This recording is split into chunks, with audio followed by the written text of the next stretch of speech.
Variation of acceleration due to gravity, उसमें देखेंगे आज हम due to depth.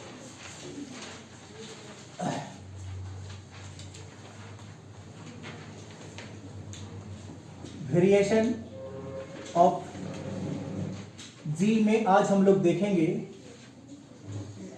Due to depth. मतलब कि अगर हम अर्थ के नीचे की ओर जाते हैं तो हमारा जी एक्सेलरेशन ड्यू टू ग्रेविटी में क्या असर पड़ती है उसको देखेंगे।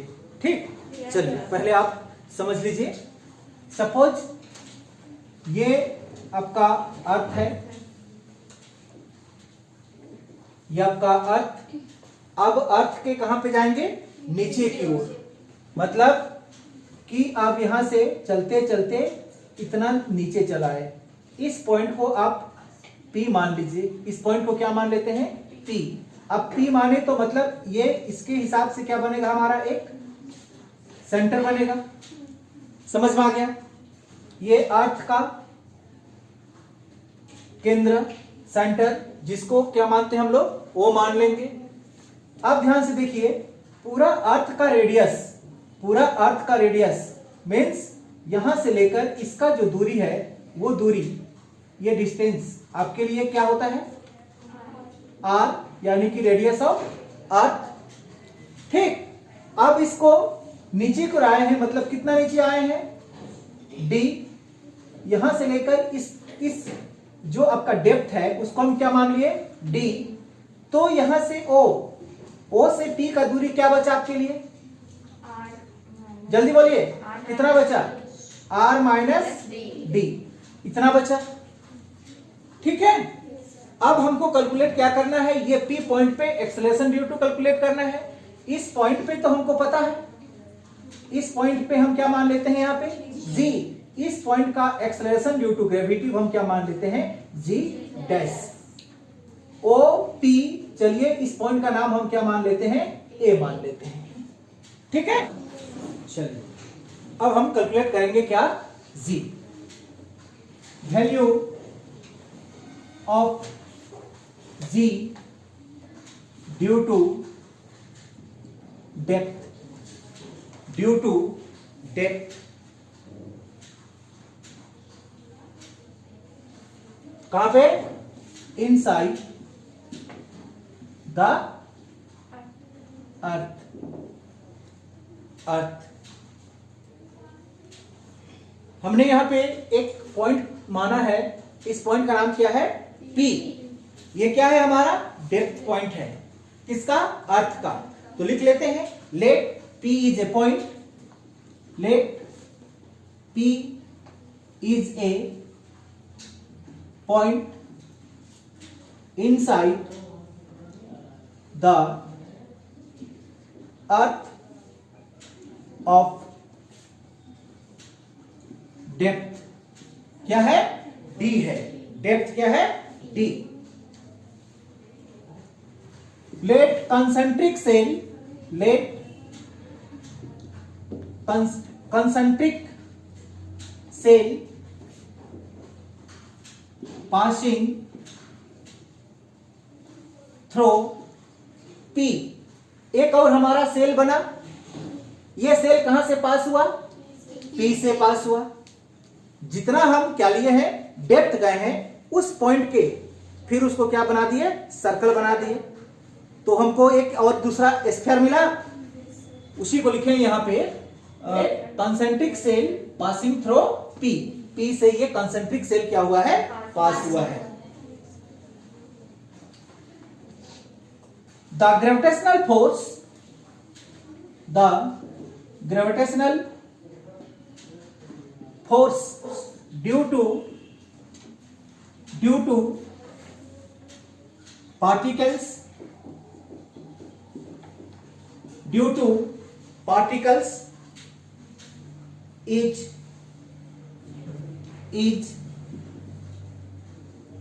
rho, or cancel each other to outer cell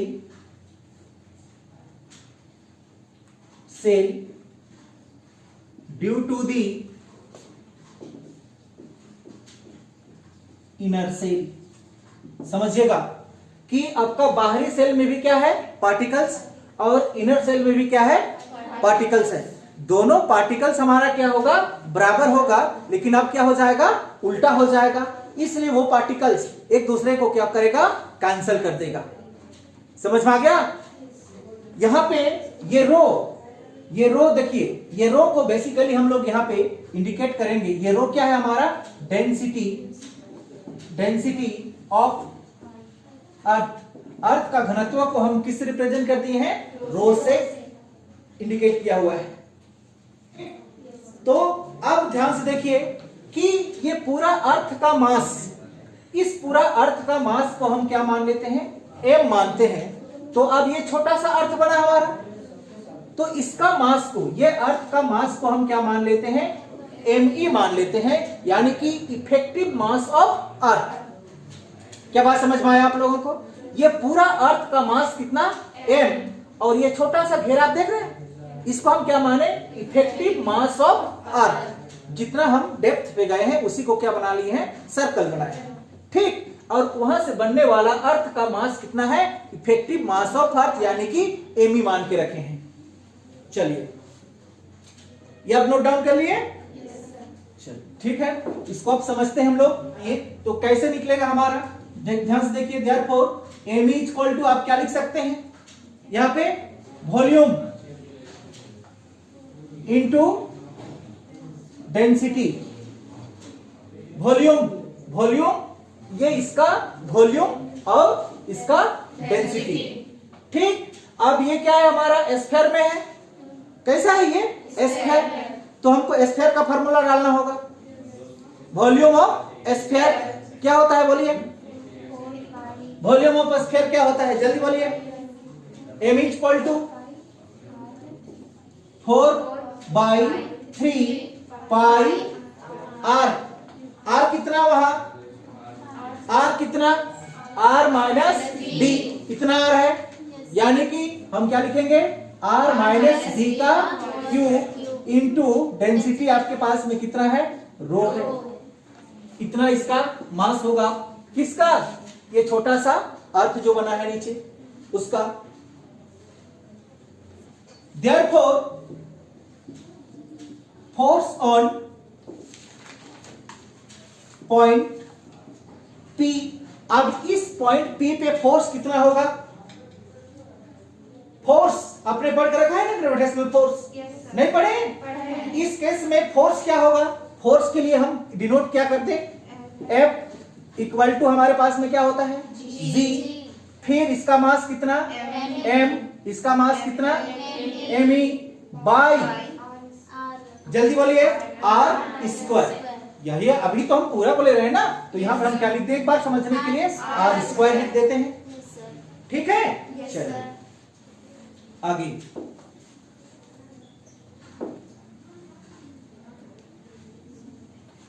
अब यहां पे समझिए एमी का वैल्यू हमारे पास है या नहीं है।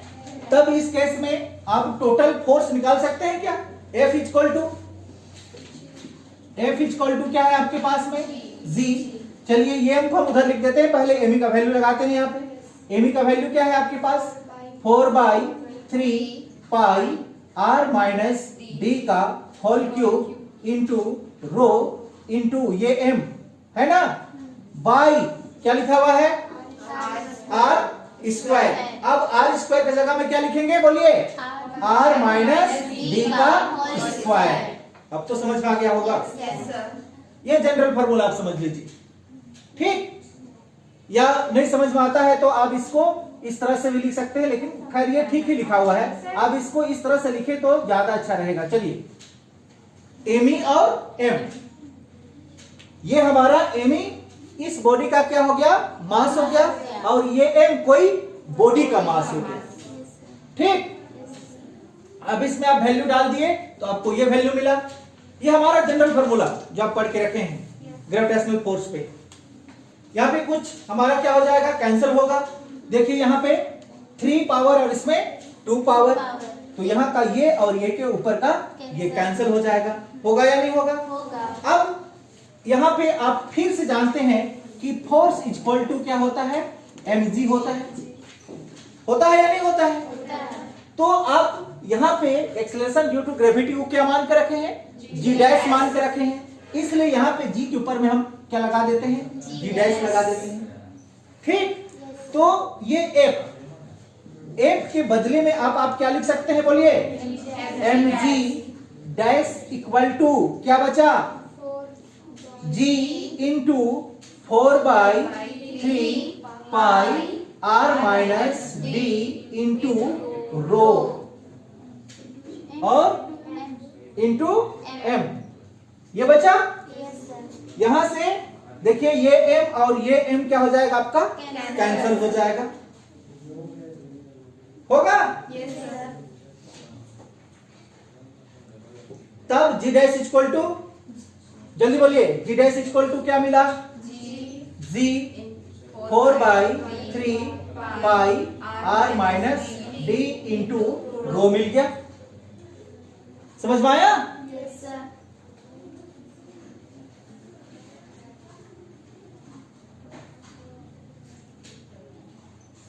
ये हो गया आपका इक्वेशन।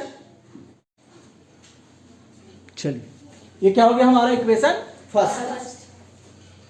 आगे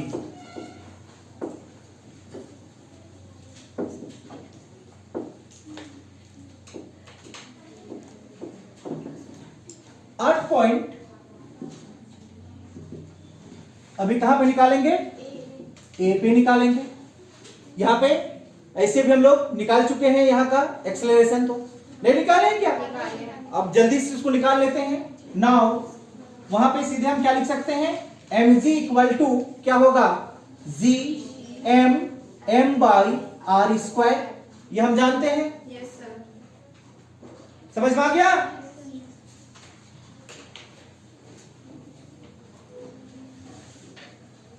ठीक, अब mg इक्वल टू क्या है आपके पास में? g, फिर ये m ध्यान से देखिए, दिखाई दे रहे हैं आपको? इसका मास पुट करेंगे, क्या होगा इसका? 4/3 पाई ना, फिर r cube into rho by क्या होगा? r square. क्या करेक्ट कर पाई इसको? नहीं समझ में आया? यहां पे सिर्फ आप क्या लिखे हैं? रेडियस r माइनस डी लिखे।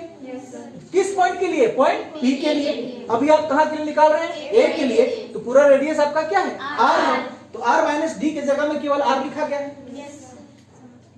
समझ में आ गया? फिर रो है इंटू ये एक हमारे पास में क्या है? m भी है। ये m मास ऑफ अर्थ के लिए इतना सा आया। ठीक, ये m हमारा m है, r स्क्वायर है। अब तो समझ पाई? यहां इस m से ये m फिर क्या हो जाएगा? कैंसिल होगा। ये r स्क्वायर से ऊपर का 2r कैंसिल होगा, तो आपको g इक्वल टू क्या मिला? बोलिए, g इंटू 4/3 पाई r, यहां पे एक r है ना, r इंटू रो, ये मिलेगा।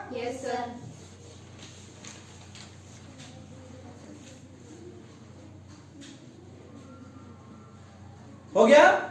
ये हो गया equation number 2।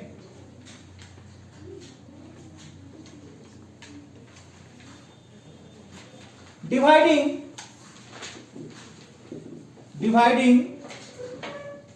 Equation first and second, पहला और दूसरा इक्वेशन को क्या करने से? डिवाइड करने से। अगर हम डिवाइड यहां पे करते हैं तो क्या मिलेगा? बोलिए तो आपका क्या है? g dash by g equal to g dash का value g 4/3 pi r minus d into rho by g का वैल्यू आपके पास में फिर से g 4/3 pi r into rho, ये मिला। g से g cancel, 4/3 pi pi cancel, rho से रो कैंसल।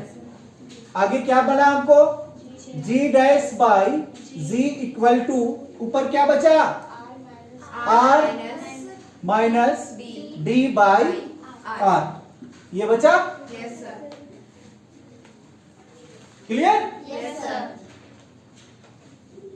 चलिए थोड़ा सा फिर से इसको ध्यान दीजिएगा। और क्या आप इसको लिख सकते हैं, g dash by g equal to r by r minus d by r, क्योंकि ये r दोनों के लिए है। ये r से फिर क्या हो जाएगा, ये r कैंसल, तो आपको क्या मिला, g dash by g equal to 1 minus d by r, ये मिलेगा। और आप क्या कैलकुलेट कर रहे हैं, g डैश कैलकुलेट कर रहे हैं, मतलब g dash equal to 1 minus d by r into g, इतना acceleration due to gravity point P पे मिलेगा। ठीक, समझ में आया?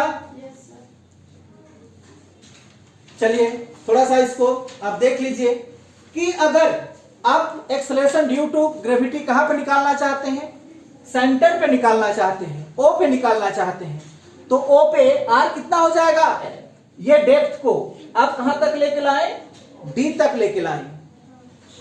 आप इतना गड्ढा कोड़ दें वहां पे कि आपका गड्ढा कहां पहुंच जाए, अर्थ का सेंटर हो जाए, तो ये D किसके बराबर हो जाएगा, R के बराबर होगा। समझ में आ गया? यहां से लेकर इसका दूरी को आपने क्या माना, R। अब यहां से गड्ढा कोटते कोटते यहां तक लेके लाए, तो ये हमारा गड्ढा जो बना, होल बना, वो क्या हो गया, D हो गया। अब वो D किसके बराबर हो गया, R के बराबर हुआ या नहीं हुआ? तो देखिए तो इफ D किसके बराबर हो गया, R के बराबर हो गया। समझ पा रही है? अगर D R के बराबर हुआ उसका क्या मतलब है, तब आपको क्या मिलेगा, G dash equal to 1 minus, ध्यान से देखिएगा, D के बदले में आप क्या लिखेंगे, R by R into G, और G डैश इक्वल टू, ये क्या होगा यहाँ पे कैंसल, 1 माइनस 1 इंटू G, यानी कि G dash equal to 0 into G equal to 0, है ना? ये क्या शो करता है, acceleration due to gravity at centre is 0। समझ में आ गया? लिख लीजिएगा, acceleration due to gravity at the centre of earth is 0। समझ में आया? एमसीक्यू क्वेश्चन पूछा जाता है ये कि अर्थ के सेंटर पे एक्सेलरेशन ड्यू टू ग्रेविटी कितना होता है, 0। यहां पे आपको प्रूफ में दिखाई देता है कि सेंटर पे क्या, कितना ग्रेविटी, 0 दिखाई देता है। समझ में आ गया? डाउट है किसी को यहाँ पे? ये फॉर्मूला कहां से उठाए पता है आप लोगों को ना? ये है हमारा वॉल्यूम ऑफ स्फीयर, जो आप 9th 10th से पढ़ते आए हैं। हमारा अर्थ क्या है, स्फीयर ही तो है। समझ गई? चलिए, वी आर 3000 मीटर, ये कितना, 3000 मीटर एट हाइट, ऊपर की ओर, कितना ऊपर, 3000 मीटर, यानी कि 3 किलोमीटर। ठीक, एंड 3000 मीटर डेप्थ, और कितना लिए हम लोग, 3000 मीटर, यानी कि 3 kilometre depth. In which case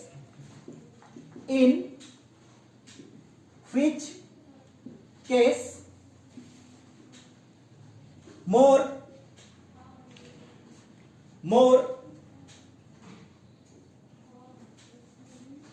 जी, यानी कि acceleration to gravity are deflect. किस केस में सबसे ज्यादा acceleration due to gravity deflect करेगा? चलिए आपके पास में दोनों फार्मूला है या नहीं है? हाइट में जाते हैं तब भी जी निकालने का फार्मूला, डेप्थ में आए तब भी जी निकालने का फार्मूला है या नहीं है? चलिए पहले हाइट का निकालिए। हाइट हाइट हाइट का फार्मूला आपके पास में क्या है? यहाँ पे जी, एच लिख देंगे चलेगा? एच का मतलब हाइट और जी का मतलब एक्सेलरेशन ड्यू टू ग्रेविटी। क्या फार्मूला था आपके पास में? जल्दी बोलिए। 1 माइनस 2h बाई आर, नहीं था? 2h बाई आर इंटू जी। क्या ये वैल्यू था आपके पास? और डेप्थ के लिए क्या था? डेप्थ के लिए हम इसको इस तरह से लिखेंगे तो चलेगा क्या? D, G D for depth, G for acceleration due to gravity. समझ में आ गया? इसके लिए आपका फार्मूला क्या था? अभी आपने पढ़ के रखा है 1 minus G by R into G. अब वैल्यू रख दीजिए। ठीक, देखिए आपका यहां पे दिया हुआ है, ये हाइट दिया हुआ है और ये डेप्थ दिया हुआ है, नहीं दिया हुआ है? तो हाइट के लिए पहले आप किसके लिए निकालते हैं? हाइट के लिए निकालते हैं, यानी कि जीएच निकालते हैं, तो आपको क्या मिलेगा बोलिए? 1 माइनस 2 इंटू 3000 बाई आर को आर ही रहने दीजिए अभी, ठीक है? ऐसे भी हमको क्या हो जाएगा? कंपेयर हो जाएगा। तो आपको मिला क्या? 1 माइनस 3 2 जा 6, यानी कि 6000 बाई आर इंटू जी। ये किस केस में मिला? हाइट के केस में मिला। आप डेप्थ निकाल लीजिए। डेप्थ निकालते हैं मतलब क्या लिखेंगे? जी और डी। 1 माइनस डी के जगह में फिर 3000 बाई आर इंटू जी। क्या बात समझ में आया? अगर आप इस दोनों को क्या कर दें? कंपेयर कर दें, तो बाकी सब तो क्या हो जाएगा? आपका कैंसिल हो जाएगा। होगा या नहीं होगा? होगा। तो अब क्या देखिए यहां पे, बोलिए किधर?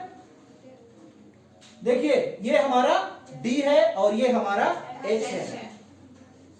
किधर सबसे ज्यादा डिफ्लेक्ट करता है? G। यहां पे आपको क्या दिखाई देता है? 6000, जबकि यहां पे क्या दिखाई देता है? 3000। ये क्या शो कर रहा है कि आप ऊपर की ओर जाते हैं तो आपका एक्सेलरेशन टू ग्रेविटी बहुत जल्दी क्या होता है? डिफ्लेक्ट करता है। समझ में आ गया? जबकि आप नीचे को आते हैं तो उतना ज्यादा वो डिफ्लेक्ट नहीं करता है। बस समझ में आ गया? तो यहां पे आप लिख सकते हैं with height G will be deflect faster. तो क्या आप इसको लिख सकते हैं? G D is greater than G H. समझ में आ गया? जी एच हाइट की अपेक्षा में जो डेप्थ है वो ज्यादा क्या है? स्टेबल है। किसके अकॉर्डिंग्स में? Gravity, acceleration due to gravity की रिलेशन पे। समझ में आई बात? चलिए, variation of G due to rotation of earth, जिसको आप लैटिट्यूड बोल सकते हैं। ठीक, क्या बोल सकते हैं? लैटिट्यूड बोल सकते हैं। समझिएगा इस पॉइंट को।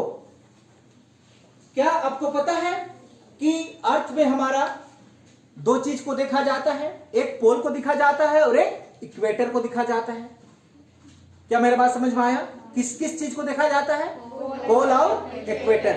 पहले हम यहां पे बना लेते हैं अर्थ। क्या बना लेते हैं? अर्थ। चलिए, ये दिखाई दिया आपको?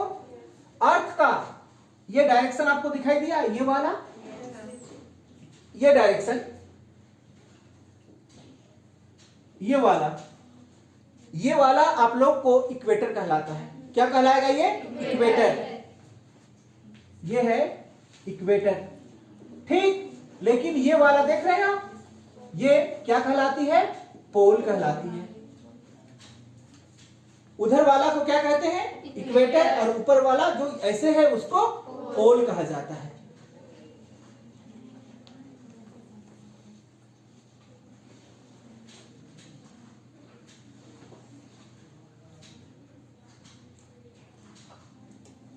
हो गया। चलिए यहाँ पे कुछ नामकरण भी कर देते हैं, इसको हम O दे देते हैं, इसको क्या नाम दे दें, E नाम दें। ई मतलब क्या समझेंगे यहाँ पे, इक्वेटर है मान के चलिए इस तरह से। अब समझिए कि ये अर्थ जो है वो क्या कर रहा है, अपने में रोटेट कर रहा है, कर रहा है कि नहीं कर रहा है। सपोज दैट यहाँ पे एक कोई पार्टिकल्स है, क्या है यहाँ पे अर्थ में ही क्या है, पार्टिकल्स है। तो ये पार्टिकल्स वहीं पे क्या करेगा, रोटेट करेगा, करेगा या नहीं करेगा। यहां का पार्टिकल्स कैसे रोटेट करेगा, ऐसे रोटेट करेगा। क्या मेरा बात समझ में आ गया कि या ऊपर नीचे होगा, ये नहीं होगा। नहीं समझ में आई मेरे बात। आप एक फुटबॉल लेंगे और ऊपर एक मार्क करेंगे और उसको फुटबॉल को घुमा देंगे तो मार्क किया हुआ जो आपका भाग है वो ऊपर ही में रोटेट करेगा, नीचे आएगा क्या, नहीं आएगा। तो ये पार्टिकल्स यहाँ का अर्थ का ये पार्टिकल्स इसी में क्या करेगा, रोटेट करेगा। समझ में आ गया। तो इस तरह से इसमें हमारा फिर से डायरेक्शन मिलता है, बोलिए समझ में आ गया। यहां से ये अर्थ का क्या है, सेंटर है, तो सेंटर से ये दूरी आपको दिखाई दे रहा है, ये अर्थ का क्या कहलाएगा, रेडियस कहलाएगा। क्या है ये, रेडियस ही तो है, नहीं है रेडियस। इधर खींचिएगा तब भी रेडियस, यहां से ये भी क्या है रेडियस, यहां से ये भी क्या है रेडियस। तो यहां से ये पॉइंट जो हमने लिया, इस पॉइंट का नाम हम क्या मान लेते हैं, P मान लेते हैं। इस पॉइंट का नाम क्या मान देते हैं, P। तो ये पॉइंट P यानी कि O से P क्या कहलाया, रेडियस ऑफ अर्थ। ठीक। अब इस तरह से आपको ये इसका क्या है, एक्सिस है, पोल है मतलब एक्सिस है। तो इस तरह से अगर आप इसको मिला देते हैं यहां, तो इस सर्कल के लिए ये क्या हो जाएगा, रेडियस हो जाएगा इसका, छोटा सा। होगा या नहीं होगा। हम किसकी बात कर रहे हैं, इस पार्टिकल्स के लिए बात कर रहे हैं। ठीक। तो आपको इस डायरेक्शन में एक फोर्स देखने के लिए मिलता है और उस डायरेक्शन का फोर्स को आप क्या बोल सकते हैं, जल्दी बोलिए। उस डायरेक्शन का फोर्स आपके लिए क्या होगा, mr ओमेगा स्क्वायर। क्या होगा, mr ओमेगा स्क्वायर। ओमेगा किसके लिए, एंगुलर वेलोसिटी के लिए। तो क्या यहां पे एंगुलर वेलोसिटी हो रहा है, गोल गोल घूम रहा है, मतलब क्या हो रहा है, क्या समझ रहे हैं आप, एंगुलर वेलोसिटी। समझ में आ गया। इसका मास कितना, m माने हैं, इसका रेडियस कितना, r। तो क्या हो गया, mr ओमेगा स्क्वायर। ओमेगा क्या है यहां पे, एंगुलर वेलोसिटी है।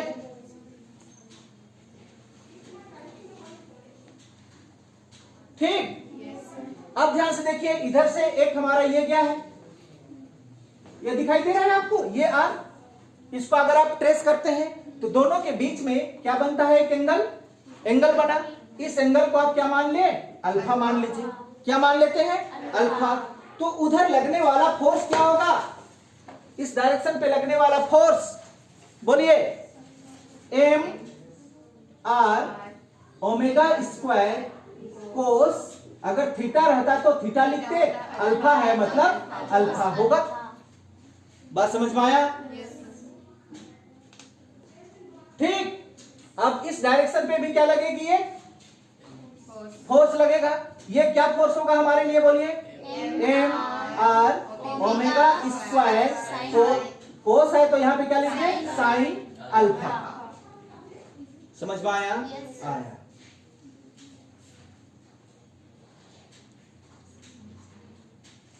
समझ गई। चलिए ध्यान से देखिएगा, अगर ये एंगल अल्फा है तो ये एंगल कितना, अल्फा, क्योंकि अल्टरनेट एंगल क्या होती है, इक्वल होती है। अगर ये एंगल अल्फा तो ये एंगल अल्फा। नहीं समझ में आया, आया। अब यहां पे पार्टिकल्स है, तो ये पार्टिकल्स को अर्थ क्या करती है, सेंटर की ओर खींचती है। खींचती है या नहीं खींचती है, खींचती है, नहीं खींचती है, किधर खींचती है, सेंटर की ओर। तो ये पार्टिकल्स को क्या करेगा, ये अर्थ अपनी ओर खींचेगा। खींचेगा या नहीं खींचेगा, क्यों खींचेगा, एक्सेलरेशन ड्यू टू ग्रेविटी के कारण। समझ में आ गया। तो इधर क्या लग रहा है, mg लग रहा है। m क्या है, mass of particles, g acceleration due to gravity, centre की ओर लगता है। क्या बात समझ में आया। तो जानकारी के लिए बता दें हम, इक्वेटर पे इक्वेटर का एंगल क्या होता है, 0 होता है, जबकि पोल का एंगल 90 डिग्री होता है। ये आपको 12th क्लास में कहां से आया, नहीं बताने वाला कोई होगा, सीधे वहां पे क्या लिख दिया जाएगा, वैल्यू लिख दिया जाएगा। यहां पे जानकारी के लिए आप लिख दीजिए इक्वेटर में थीटा इक्वल टू कितना, 0 डिग्री, जबकि पोल पे यही थीटा कितना हो जाएगा, 90 डिग्री। तब इक्वेटर से पोल में जो डिग्री का वेरिएशन है वो कहां से कहां वेरिएशन हुआ, 0 to 90। समझ में आ गया?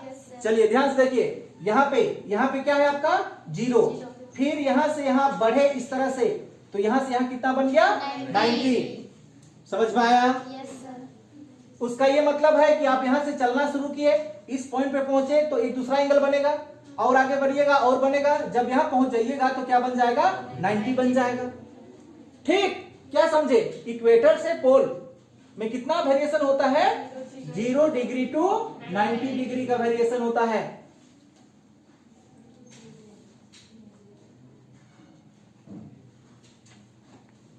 हो गया? चलिए इस पॉइंट का नाम दे दीजिए Q। ये पॉइंट दिखाई दे रहा है, ये अल्फा, तो ये भी क्या है हमारे लिए, अल्फा।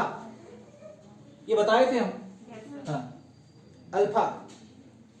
हो गया? आइए इसका कंक्लूजन पे। Now in triangle OQP, now in triangle OQP, क्या आपको ट्राइंगल्स दिखाई दिया? OQP है, इसमें कौन सा एंगल बना हुआ है, अल्फा? नहीं है। तो उस अल्फा के लिए आप क्या लिख सकते हैं, कोस अल्फा। उस अल्फा के लिए क्या लिख सकते हैं, कोस अल्फा। क्या बात समझ पा रही है मेरा? इस ट्राइंगल को ध्यान से देखिए, OQP, यहां पे क्या बना हुआ है, अल्फा एंगल है ना। तो इस अल्फा एंगल के लिए आप क्या लिखेंगे, कोस अल्फा। कोस का ट्रिगोनोमेट्रिक रेशियो क्या होता है बताइए, B/H। यहां पे B कौन है, R, और H कौन है, कैपिटल R। नहीं समझ में आया?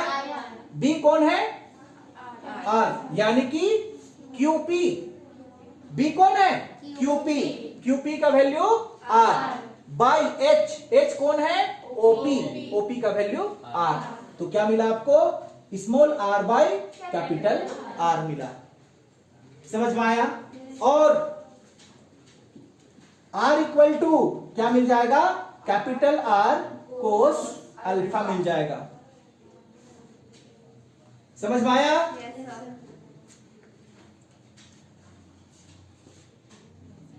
Therefore, acceleration due to gravity represent किससे करते हैं, G से। ठीक, तो G इक्वल टू यहां पे क्या मिलने वाला है, ध्यान से देखिएगा, नेट फोर्स बाय मास।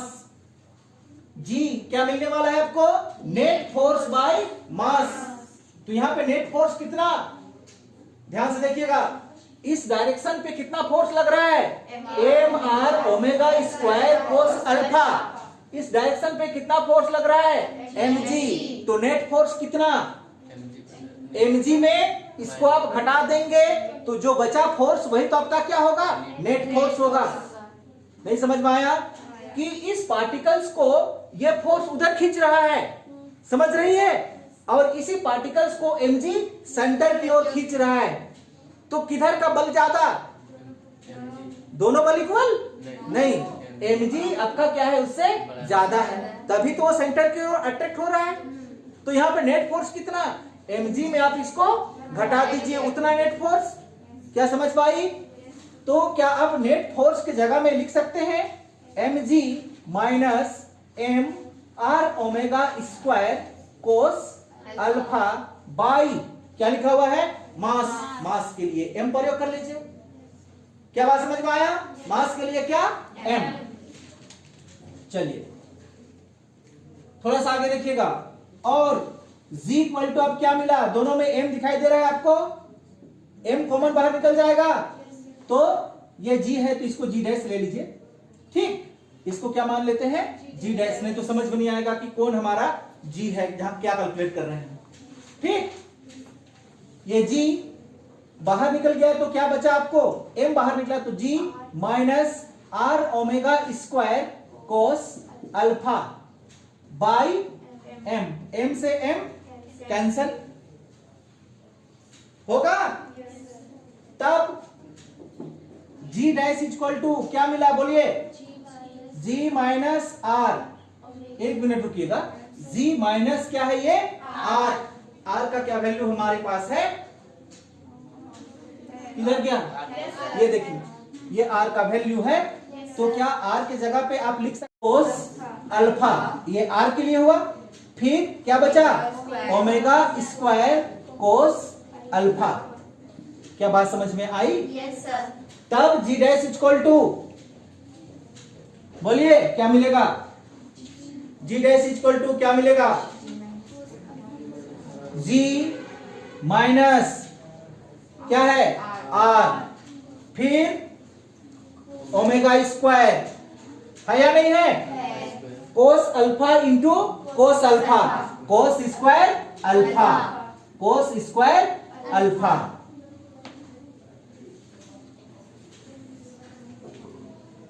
समझ में आया?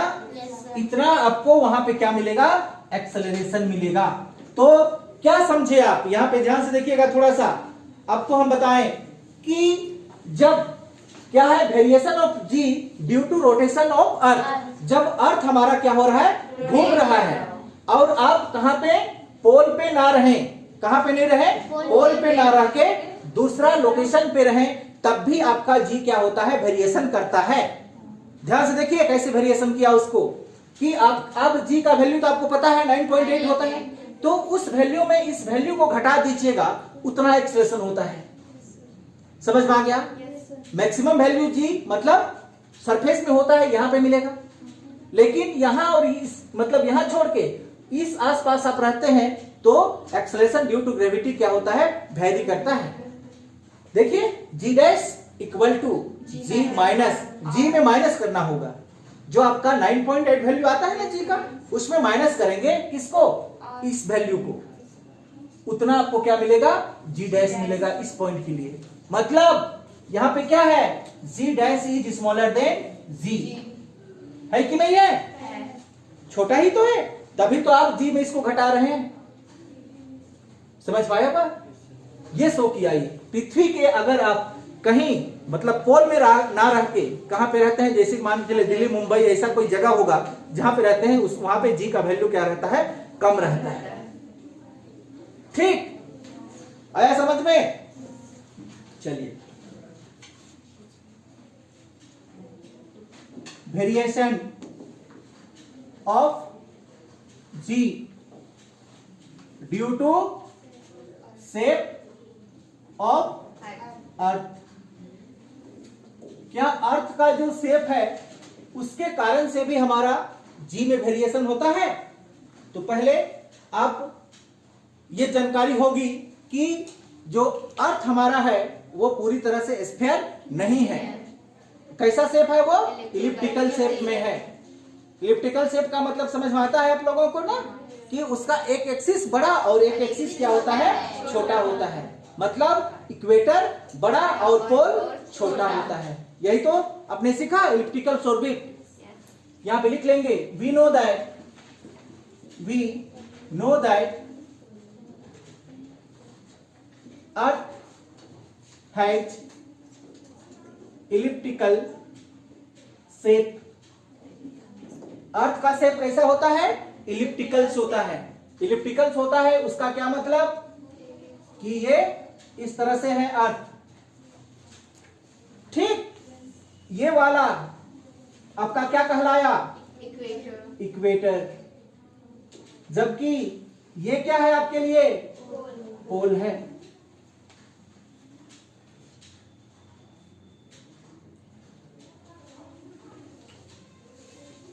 हो गया क्या? यहां से इसको हम यहां पे कुछ इंडिकेट कर देते हैं। इस पॉइंट का नाम क्या ले लेते हैं, ए। इस पॉइंट का नाम क्या ले लेते हैं, बी, इस पॉइंट का नाम ले लेते हैं पी, इस पॉइंट का नाम ले लेते हैं क्यू। ध्यान से देखिए, यहां से ए बी को क्या आप डीई लिख सकते हैं? ए बी को क्या लिख सकते हैं? DE, diameter of equator. DE का पूरा नाम क्या हुआ? Diameter of equator.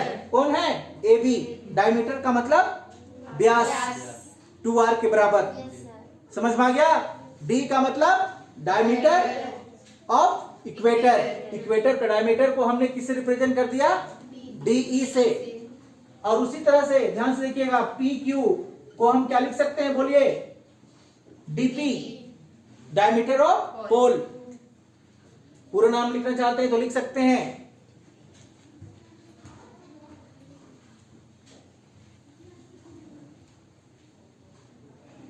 समझ में आ गया? यहां भी इंडिकेट कर दीजिए, ए बी क्या है आपके लिए? डीई है, जबकि पी क्यू आपके लिए क्या है? डीपी है, डीपी है।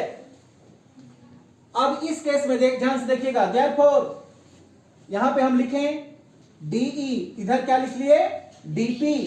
कौन बड़ा? डीई बड़ा। लेकिन डीई में वैल्यू क्या होता है? 0 होता है। होता है या नहीं होता है? तो सबसे कम फोर्स हमारा कहां पे लगता है? इक्वेटर पे लगता है। क्यों लगता है? क्योंकि वहां पे एंगल थीटा इक्वल टू क्या होता है? 0 डिग्री। जबकि पोल पे एंगल कितना होता है? 90 डिग्री। मतलब यहां पे क्या लगेगा? आपका मैक्सिमम फोर्स लगेगा। ठीक, तो क्या आप इस दोनों को लिख सकते हैं? यहां पे F का मतलब हुआ force, force in pole. F P का मतलब फोर्स इन पोल। और एक लिखे फोर्स इन इक्वेटर। कहां पे ज्यादा फोर्स? पोल पे। समझ में आ गया? जबकि इसमें हम डायमीटर की बात करें तो इक्वेटर का डायमीटर ज्यादा नहीं है? है। तो इससे आप क्या क्या समझ पाए? शेप से क्या समझ पाए? लिख लीजिए, G is more at pole, at pole than the equator of earth. Equator की अपेक्षा में जी कहां पे ज्यादा होती है? पोल पे ज्यादा होती है। क्या मेरे बात समझ में आया? क्लियर? डाउट है कहीं पे? यहां पे थीटा कितना? 0 डिग्री। यहां पे कितना? 90 डिग्री। इक्वेटर से पोल में एंगल का वेरिएशन कितना? 0 to 90 डिग्री। समझ पा रही है? बढ़िया से समझेगी। इसीलिए G is more earth pole than the equator of earth. Earth की अपेक्षा में G का वैल्यू क्या होता है? पोल पे ज्यादा होता है। समझ में आ गया? मतलब शेप भी हमारा वेरिएशन करता है G को। ठीक, कि अर्थ के सेंटर पे एक्सेलरेशन ड्यू टू ग्रेविटी क्या होती है? 0 होता है। समझ में आ गया?